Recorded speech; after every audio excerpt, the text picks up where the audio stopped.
El Departamento de Prensa de Radio Universidad de Chile presenta Semáforo, un espacio para encontrarse con quienes están transformando el mundo desde la cultura y la sociedad civil. Conversaciones sobre ciudadanía, sus expresiones y desafíos, junto a la periodista Antonella Esteves. Dirección Patricio López. Edición Diana Porras. Producción Tania González.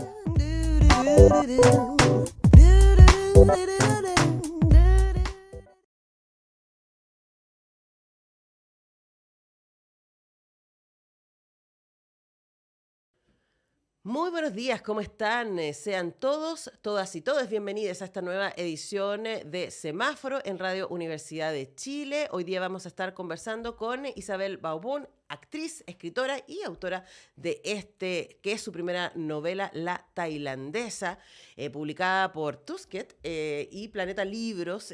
Una novela bien interesante, llena de furia y inquietud y hoy tengo hartas preguntas para Isabel Bobún que nos va a estar acompañando en un ratito. Y también vamos a estar conversando con Camila Trujillo, investigadora del Fondo de Género, Economía y Políticas Públicas del Instituto Milenio, para la investigación de imperfecciones de mercado y políticas públicas, a propósito de un estudio que revela un alza en las mujeres que sufren violencia intrafamiliar en el país. Y por supuesto hay un vínculo, sin duda, entre situación económica social e independencia económica, sobre todo, y violencia. Así que vamos a estar conversando con Camila Trujillo al respecto. Y partimos con música, escuchando a Benjamin Walker con esto que se llama Te quiero, Alicia.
Los seres humanos no solo son capaces de hacer dos cosas a la vez, sino que son capaces de hacer dos cosas a la vez con propósitos opuestos, leí en alguna parte.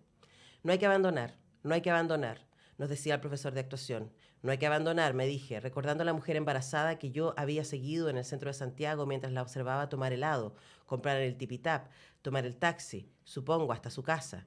Y ella tampoco abandona su fatiga, la rutina poco llevadera dentro de su casa, su dolor de espalda, sus dolores de tobillo. Ella no abandona la vida del feto que engendra, la espera, la vida todavía por aparecer fuera de ella cuando esté completa. Abandonar no, esperar. Esperar y ver. Olvidar al personaje es hacerlo a un lado, alejarlo, dejar de imaginarlo con curiosidad, deshacernos de él porque no encontramos el sentido de ese personaje dentro de nosotros mismos. Esa es la peor trampa. El camino fácil para falsificar la verdad de esa vida que reclama una vida para él, un lugar, un cuerpo. Si abandonas al personaje, abandonas un lugar y un cuerpo. No se le abandona nunca, nunca. Que ese era el fracaso, nos decían. El mío había sido irme, bifurcar caminos, salirme de la ruta del teatro para nunca más ser actriz, hasta ahora.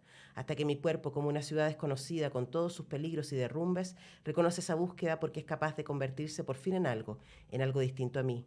Las ruinas nos convierten, todas las ruinas dentro de nosotros nos convierten.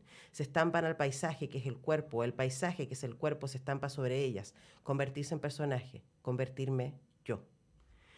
Esa es parte de los pensamientos de la protagonista, de la tailandesa, de la actriz y escritora Isabel Babón. ¿Cómo estás, Isabel? Bien, muchas gracias. Muy contenta de acompañarte hoy día en tu programa. Muy feliz de que estén acá. Este libro venía muy, muy bien recomendado. Es la primera novela de Isabel, a pesar de que tienes un montón de publicaciones de cuentos y reconocimientos también en otros ámbitos. Ella es actriz, escritora, estudió en la Católica, magíster de escritura creativa en la Universidad de Nueva York, que tiene mucho cariño por las escritoras chilenas. Hay varias que han pasado por ahí. Sí, sí. Doctora en literatura en la Universidad de California, además estudió guión en Sabaños en Cuba. Y así largamente podría seguir yo leyendo su currículum, pero vamos a hablar de la tailandesa. Isabel, pasarse de los cuentos a la novela. Cuéntanos respecto a esa experiencia. Sí, bueno, tengo un libro de relatos publicado por Cuarto Propio que se llama Un hermano muerto, y que fue un proyecto que empecé en Nueva York cuando fui a hacer la maestría en escritura creativa, después de además haber estado en talleres y cosas y haber estado estudiando teatro, etcétera, pero siempre la novela era lo que yo quería, de alguna manera, a la que yo quería llegar y llegar al libro, ¿no? a la novela. Entonces el paso te diría que fue bastante natural también, porque lo que me pasaba con los cuentos, y ese es un libro donde quise experimentar mucho con el lenguaje, con ciertos universos, a propósito de lo que decías tú de pensamientos mentales, escénicos, de espacio. Uh-huh. Dije, bueno, la novela me da toda esta espacialidad del tiempo y también de un lugar en el que yo puedo profundizar y profundizar y profundizar.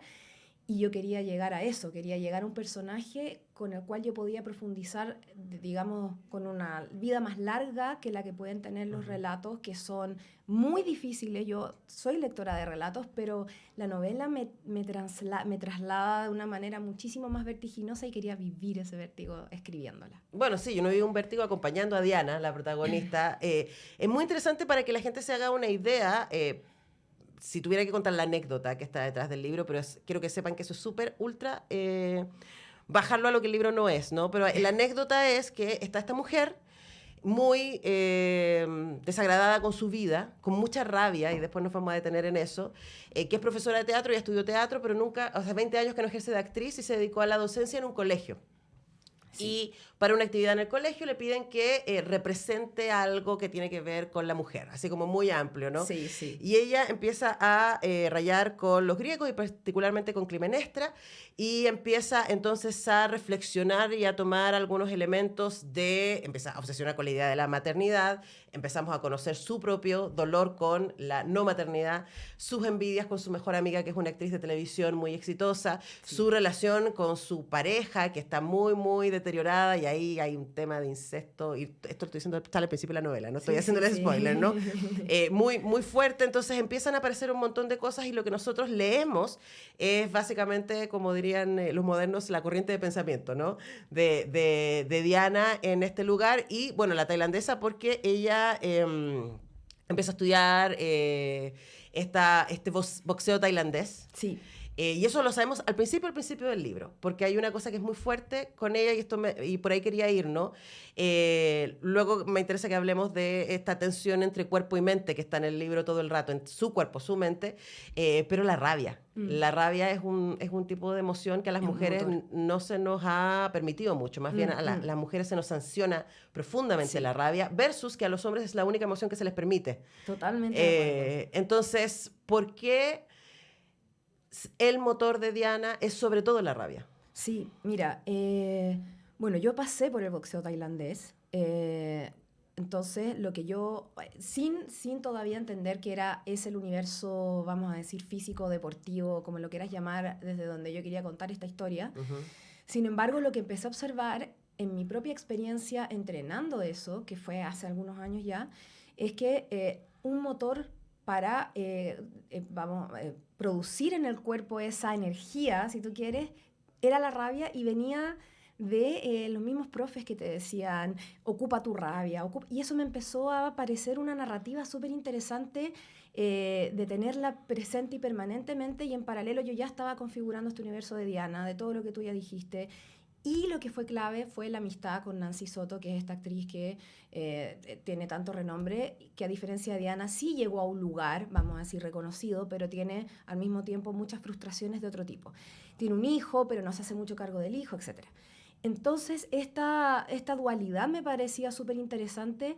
Por un lado, esta rabia que movilizaba a Diana a seguir yendo a trabajar, a seguir relacionándose, que para mí era muy importante en la novela, con el espacio, la ciudad, las calles, barrio Yungay, barrio Brasil, que es donde más o menos ocurren hartas cosas en la novela.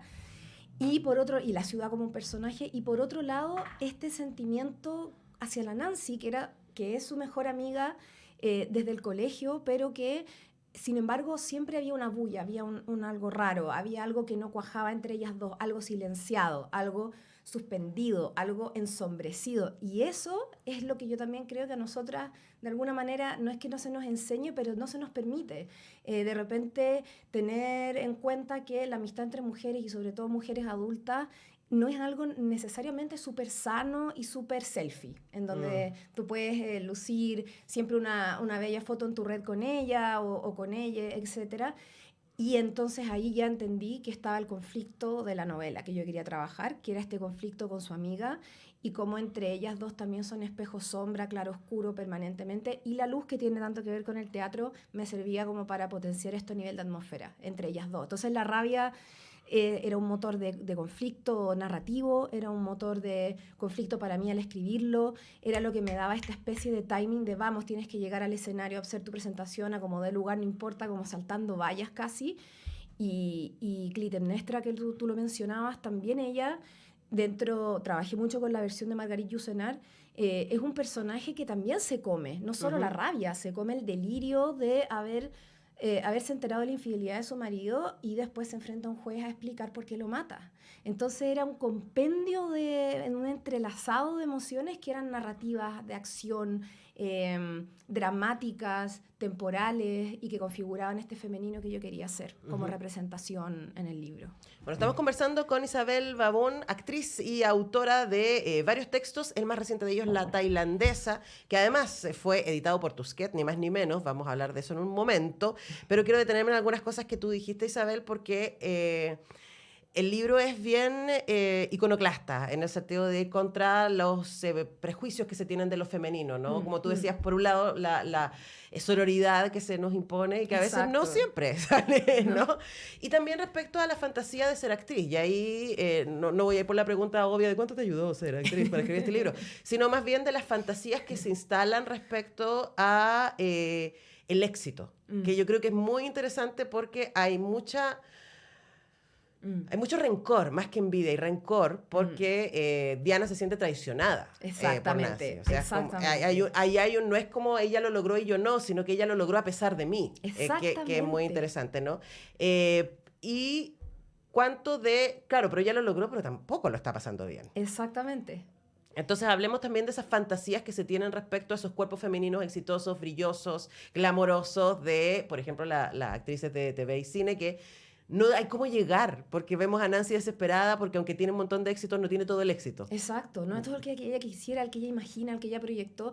la figura de la tradición que tú mencionas es clave también, porque también por el cine y todas las referencias más hollywoodenses, vamos a decir, la tradición siempre tiene esta cosa, la mujer es la traicionera y el hombre, y están todas estas configuraciones más arquetípicas. Pero la tradición entre mujeres, que también obviamente las encontramos en literatura, no son tan, para mí no eran tan evidentes. Y en ese sentido, el delirio es una figura que yo quise trabajar mucho dentro del libro en relación a la tradición, porque yo pensaba mientras lo hacía y sentía, trataba a propósito de tu pregunta de cómo me sirve el teatro, porque como actriz yo me imaginaba en eso. Yo decía, me asignan un personaje en donde, tal cual dijiste, me han arrebatado algo que yo quería mucho y me lo arrebató mi mejor amiga. Entonces, eso, solamente ese espacio emocional de traición podía ser muy delirante. Y yo lo relacioné mucho con el espacio delirante que es el escenario. O sea, cuando tú te vas a subir a un escenario, hay vértigo, expectativa, está toda la gente que te quiere o el público que no conoces y te va a ver. Y que puede que no resulte que algo pase o que no pase nada y todo salga bien o salga pésimo, sea tu ocaso. Bueno, todos estos fantasmas de alguna manera son los con los que lidia la Nancy Soto, pero Diana tenía este delirio con el que ella ya venía acumulando, que era esta traición con su amiga. Entonces, en ese sentido, la traición también articula la representación de esto que hablábamos antes, de la envidia, si tú quieres, entre mujeres. Y lo que hablabas de la sororidad también me parecía importante, sobre todo en los tiempos que estamos pasando hoy día, que precisamente somos colectivos, somos un grupo, los tiempos del 8M, donde siguen súper fuertes, pero mientras esto hacía, no quiero decir boom, tampoco explosión, pero tomó fuerza, entonces yo también en paralelo me iba preguntando, okay, ¿cómo entra esto en conflicto? ¿Hay un conflicto detrás de eso? ¿Es un arquetipo también? ¿Hasta qué punto nos configuramos aquí como parte de ese arquetipo o vamos en contra y estamos fuera de él? Sí, además te escucho y pienso, es tan, a mí me pasa, ¿no? Y aquí me hago súper cargo, es tan insidioso desde el género pensar que las mujeres no tenemos rabia, como pensar que somos sororas siempre. Exacto. Es como la sororidad a toda prueba, ¿no? Y es como, bueno, no, pues si aquí hubo una mujer que no estuvo bien, que se portó mal, que fue claro, incorrecta. ¿qué te pasa con eso? No puedo ser sorora, no está bueno tampoco, ¿no?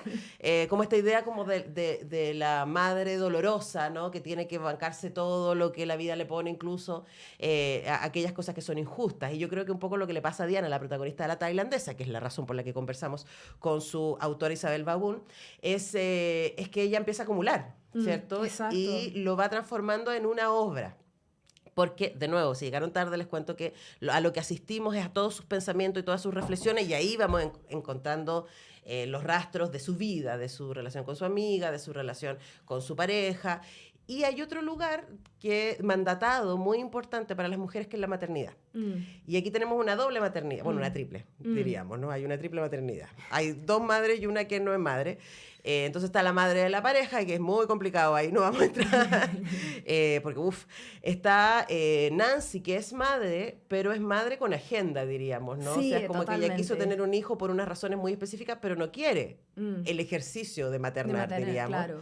Y estamos con Diana, que es la protagonista, que ha sufrido pérdidas una y otra vez, ¿no? Entonces el mandato sobre el cuerpo no lo puede cumplir porque el cuerpo se revela. Exacto. Hablemos de por qué para ti era importante también poner esa figura de una mujer que quiere ser madre, pero no puede, y igual es sancionada. Tú dices igual es sancionada por el círculo con él. Por el contexto, o sea, luego vemos quienes como yo decidimos no ser madres y es claro, mi decisión, sí, tampoco tengo ¿cachai? Y hijos. luego, bueno, me hago cargo de la sanción, ¿no? Porque es mi decisión. Ya, pero en el caso de ella sí quiere. Exacto. Ya. En ese caso también me interesaba esta idea de hasta qué punto, yo creo que tú y todas lo hemos escuchado más de alguna vez, y los hijos cuándo, y la familia cuándo, toda esta idea de familia que también se nos impone de alguna manera. Sabemos también que en las letras latinoamericanas o norteamericanas o las más actuales hay también una proliferación de literatura sobre maternidades. Entonces yo también me preguntaba mientras hacía mi trabajo, este libro, dónde estaba ubicado ese deseo de maternidad de Diana.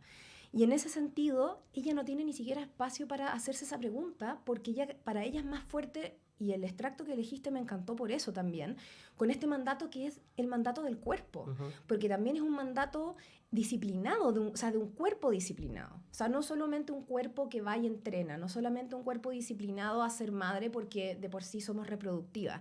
Un cuerpo disciplinado también hacia eso que ella mira afuera es lo que de alguna manera le habría correspondido. Es como, ok, no pude llegar donde quería con mi carrera de actriz, pero sí soy muy buena, parece que, como decías tú, maternando el hijo de mi amiga, porque ella lo cuida y la Nancy se lo entrega para que se lo quede un tiempo mientras ella va de gira, pero no es su hijo tampoco.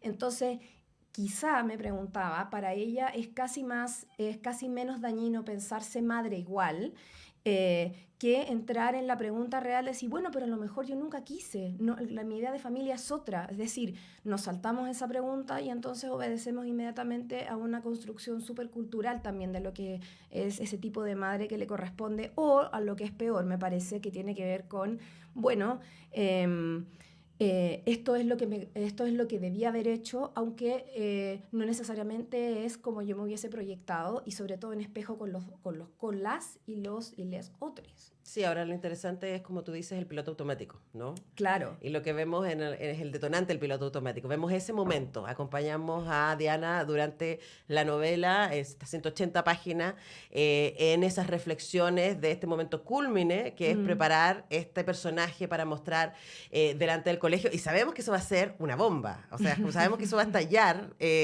Y lo que es interesante, por lo menos a mí me resultó muy interesante, es que tú escoges el momento previo.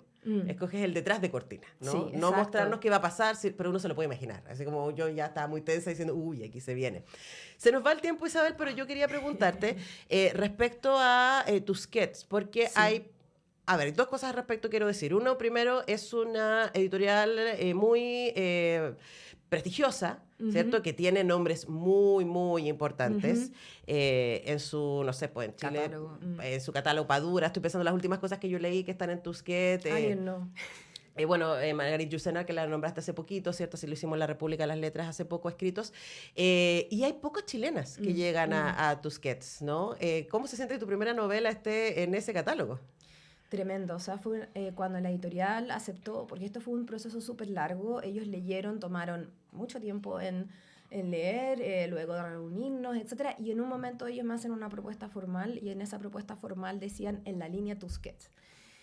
O sea, yo obviamente me puse muy contenta y dije extraordinario, sobre todo también por lo que tú dices, porque las autoras que yo más y los autores que yo más he leído están en esta línea. Y también hay un intento, me imagino yo, por de alguna manera conectar esa tradición literaria con una tradición más contemporánea de quienes estamos hoy día también haciendo cosas que de alguna u otra forma se cruzan con esa tradición más anterior. Entonces, que la primera novela esté en Tusquets, además el proceso de edición fue fantástico, o sea, de mucha conversación, que era lo que yo quería de alguna manera. No había editado antes una novela con un editor de esta manera, entonces fue un proceso muy conversado, de mucho diálogo, de muchas esperas entre medio necesarias para la escritura de ciertos momentos que había que o revisar o reescribir, etcétera.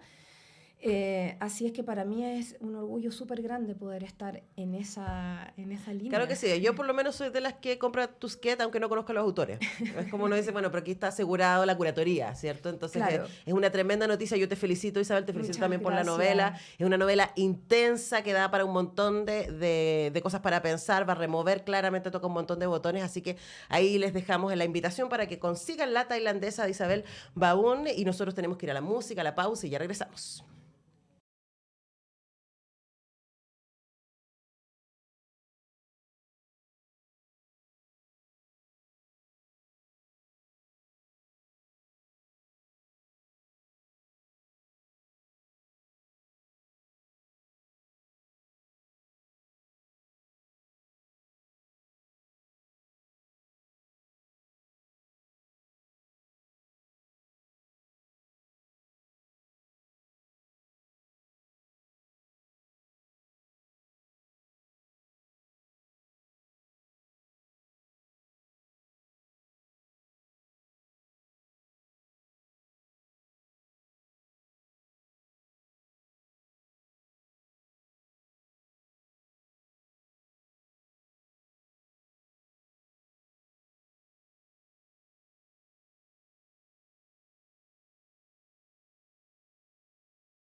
Según un estudio elaborado por investigadores de nuestra universidad, la violencia intrafamiliar subió del 32,6 al 44%. Eso a pesar de que las denuncias parecen bajar.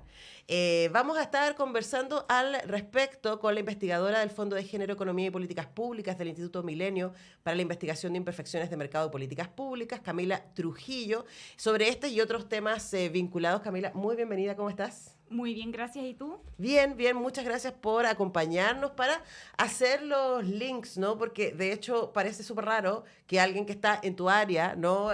Pueda decir, bueno, ¿por qué estamos hablando de violencia intrafamiliar? O de violencia en el trabajo, que también es parte del estudio que ustedes hicieron. Hablemos quizás para partir en términos contextuales. Porque pareciera ser, y aquí te planteo inmediatamente como hipótesis y lo vamos desarrollando, que hoy día tenemos más noción de la violencia de género y sus vínculos con, por cuanto soy mujer, soy objeto, soy sujeto, soy objetizada como lugar de violencia, pero no hemos tenido cambios estructurales profundos que impidan que esto siga proliferando. Entonces tenemos el nombre. Claro. Y te podemos identificarlo, ¿no? Pero las causas, las multicausas que permiten la violencia de género, parece que no está siendo suficiente para abordarla. Claro. Esta investigación aborda varios indicadores. Tenemos prevalencia vida, que es este indicador que tú nombraste, que por ejemplo aumentó, que es básicamente las mujeres si reconocen haber sufrido algún tipo de violencia a lo largo de su vida. Uh-huh. Ese indicador aumentó. Y luego tenemos la prevalencia año, que es aquellas mujeres que reconocen haber sufrido algún tipo de violencia en los últimos 12 meses. Ya. Tenemos esos dos indicadores. Ahora, perdón, el prevalencia vida uno inmediatamente puede decir, y no sé si te pasa, probablemente sí, a ti y a tus amigas, a mí me pasa con mis amigas, que empezamos a mirar hacia atrás y decimos, yo no consideré eso que dijo este profesor como violencia, pero hoy día sí. Eso es exactamente lo que pasa. Cuando vemos un aumento, no necesariamente implica que ha habido un aumento de delitos de violencia intrafamiliar o delitos de violencia. Sucede que con los distintos avances, como por ejemplo el movimiento feminista que hubo muy fuerte en el 2018, muchas mujeres han empezado a tomar conciencia y a desnaturalizar conductas de violencia. Por ejemplo, pasa que la violencia psicológica es una violencia muy invisible, que uno la naturaliza, malos tratos, insultos, uno la naturaliza, pero eso se ha ido cada vez más evidenciando y tomando conciencia.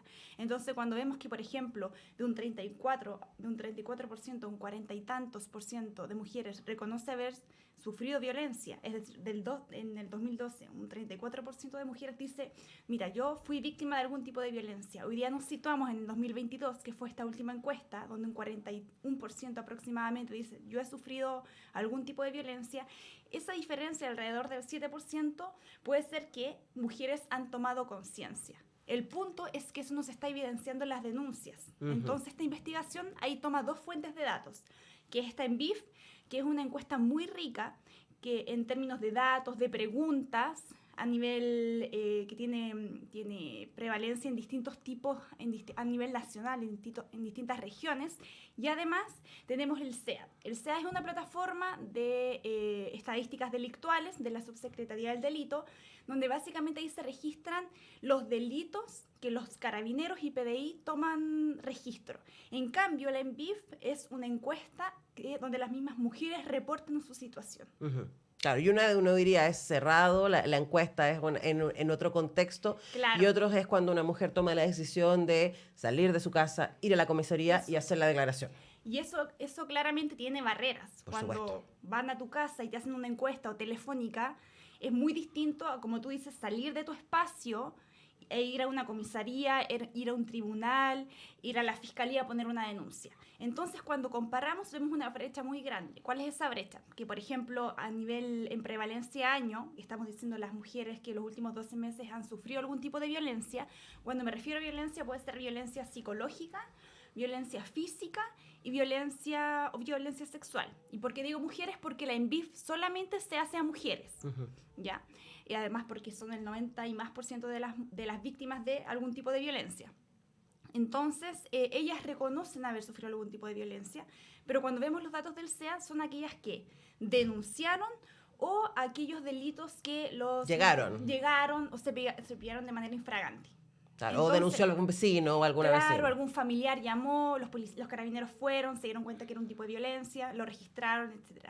Entonces, cuando comparamos, solamente a nivel de tasa, a nivel nacional, un 1,5%, por ejemplo, del 2022 mujeres sufrieron algún tipo de violencia intrafamiliar, un 1,5% del total de la población. Pero si nosotros revisamos ese mismo año, la ENVIF, este indicador sube un 20 y tantos %. Entonces, ¿qué pasa con ese 19, ese 20%? Es gigante que la está diferencia. invisibilizado? No es que no exista, es que simplemente son mujeres que no denunciaron. ¿Y cuáles serían las barreras según ustedes? Hay distintos motivos de no denuncia que investigamos también, que pregunta esta encuesta, y los 3 principales son que no lo consideraron necesario, creían que no era algo serio, lo que eso implica una naturalización de estas conductas, que les daba vergüenza contar su situación o denunciar, que eso también implica el estigma social o la culpa hacia la víctima. Y el tercer motivo de no denuncia es que ya lo habían hecho antes y no pasó nada, o en realidad creían que a pesar de denunciar todo iba a quedar igual, que implica una poca credibilidad del sistema judicial.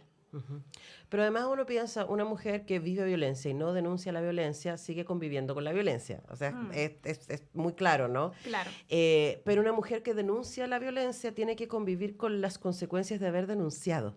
Y aquí probablemente me gustaría meterme en lo más contextual que instalaba al principio de la primera pregunta, ¿no?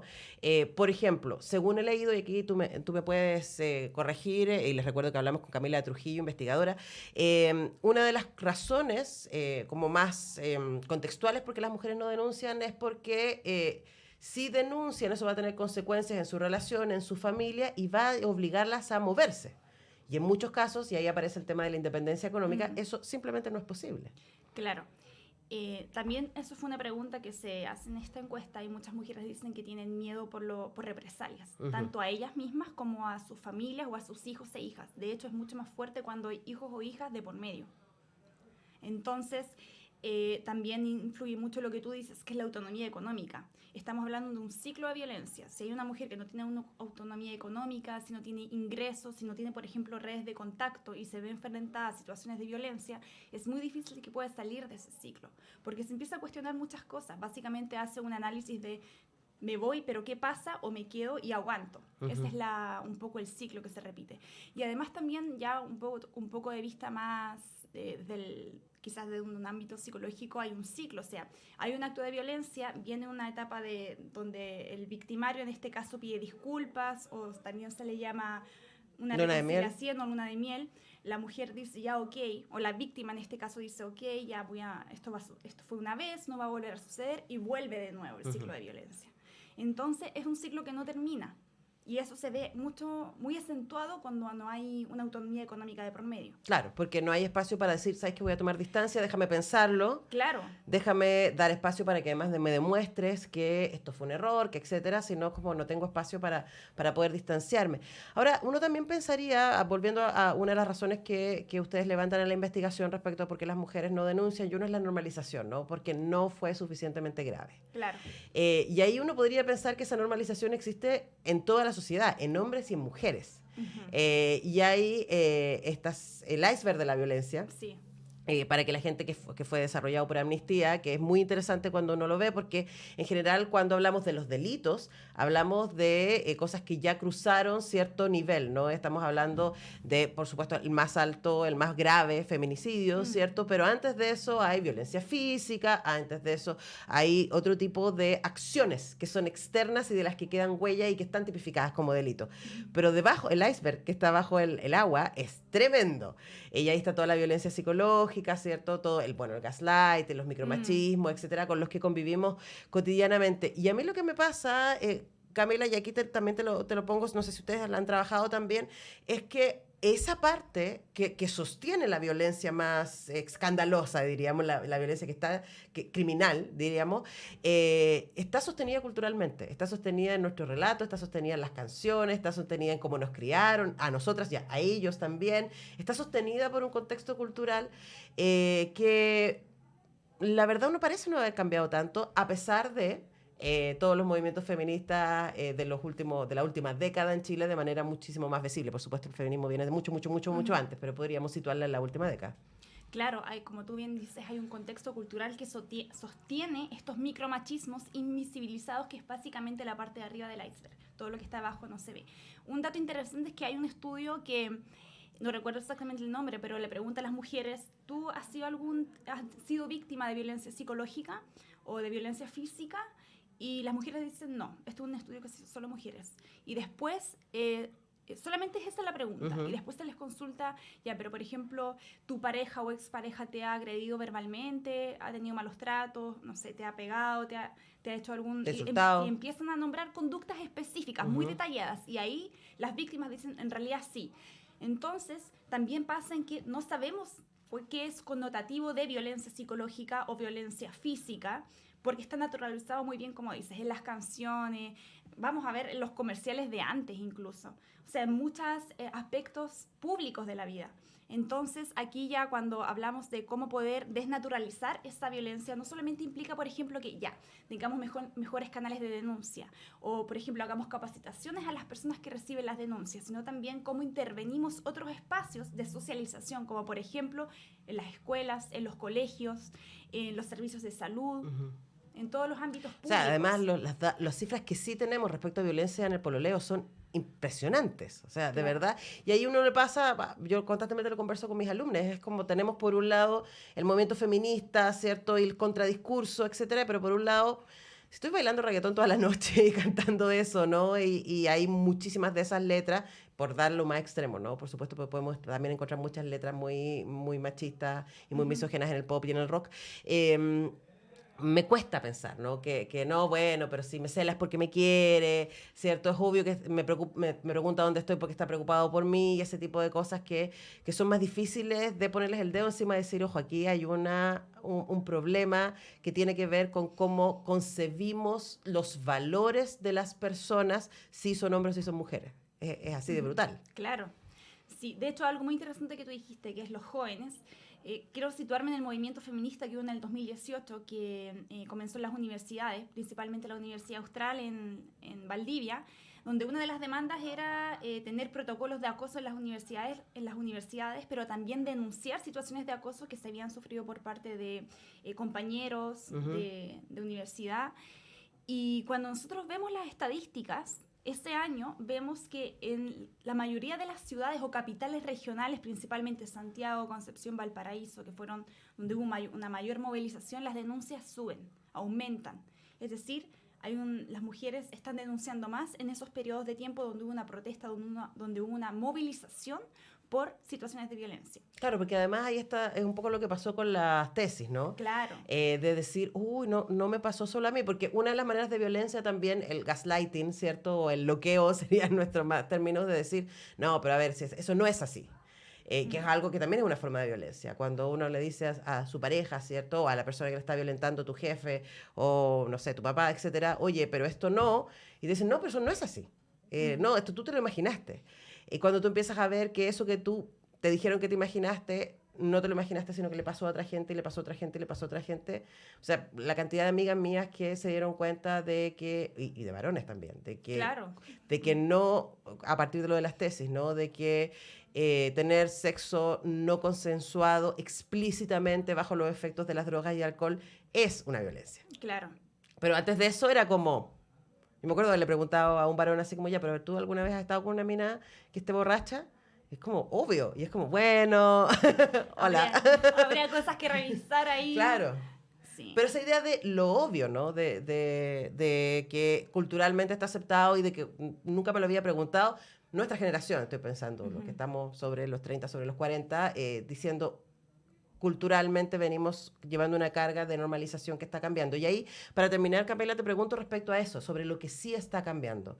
Porque, o sea, los datos que ustedes nos entregan hay mayor conciencia, pero no necesariamente mayores denuncias. Eso. Y yo creo que eso es lo que también a mí, por lo menos, que trabajé en esta investigación, me genera un poco de angustia, porque hay mayor conciencia, hay mayor desnaturalización de hechos de violencia. Hoy día estamos hablando de violencia. Probablemente antes no se hablaba tanto, pero el punto es que no se está denunciando, no se está reportando.